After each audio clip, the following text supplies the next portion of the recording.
Hello guys, this is Mubashir Nizamani again, registered migration agent. My MARA number is 1281745. Many students are contacting me and asking about different state requirements because they know there is no option for them in Victoria or in New South Wales, especially the international graduates who are on 485 or currently on their student visa. Last videos I mentioned about Tasmania. Today I'm going to talk about South Australia. So first of all, South Australia, all those who have graduated from South Australia, there's a different requirement for them. Generally, if they have got 3 months work experience in the nominated occupation, they are eligible. If they have graduated from there, of course, unless the state has required some different requirements for a particular occupation, such as an accountant. So we're not talking about those who have graduated from South Australia, but I'm going to talk about those who have not graduated from South Australia. What are the requirements for them? So the first mandatory requirement for them is they must move there. If anyone living in any other state, he or she is not eligible for the state sponsorship of South Australia. Then they have got different streams, such as currently living and working in South Australia. So if you are currently living and working in South Australia, working in the nominated occupation or closely related occupation for 6 months, you are eligible for 491. Or if you are working for 12 months, then you are eligible for 190. You must be working at least 20 hours per week or 40 hours each fortnight. So if you're not living in South Australia, think about those lines. If you think you can find a job in your nominated occupation, so you should plan well ahead. Go there, work for 6 months, live there for 6 months, then you might be eligible for 491, provided the current policy stays as it is. Otherwise, if you go to the regional South Australia and you work there, you also be eligible for under this category, which is living and working in South Australia.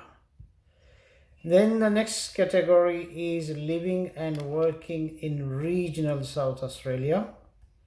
So if you have been living and working in the regional South Australia at least for 12 months and working there, so you have lived there and you have been working for 20 hours each week or 40 hours each fortnight, you might be eligible under this category.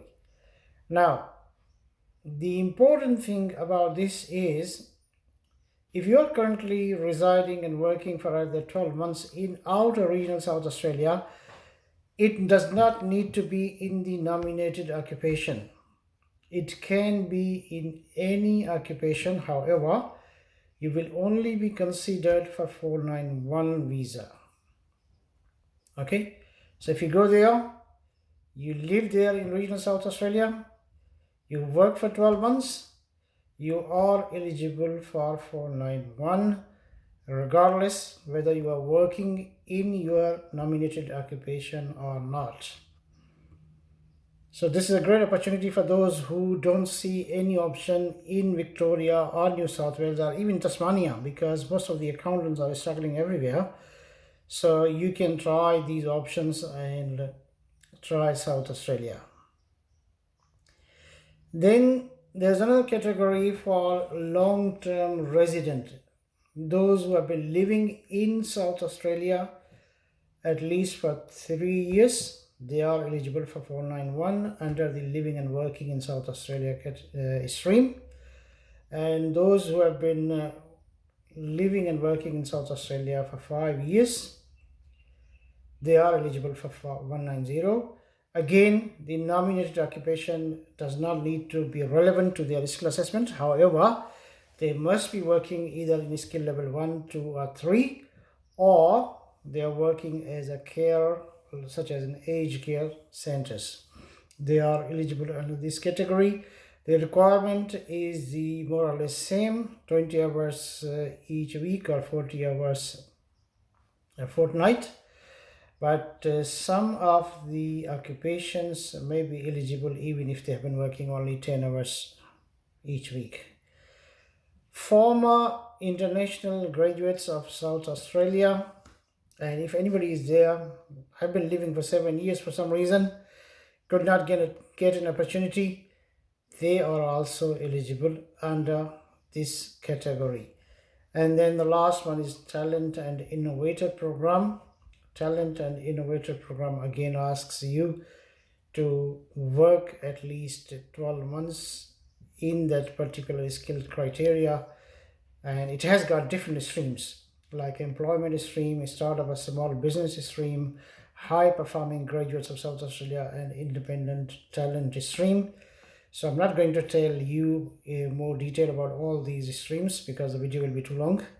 So if you need any further information about South Australia, or go ahead, plan ahead and move there. If you can study 1 year, if you can live and work 1 year in South Australia, there might be an opportunity for you for your long term. Again, this criteria is valid as per the current requirement. As you all know, from the July there will be a new policy, new occupation list could be, new quota depending what they get from the federal government. So however, these are the regional areas where the government pushing people to go there. You can try this option as well. You can always contact me on 0401293126, Monday to Friday, 11 a.m. to 6 p.m. Thank you very much for watching this video, and please subscribe the channel.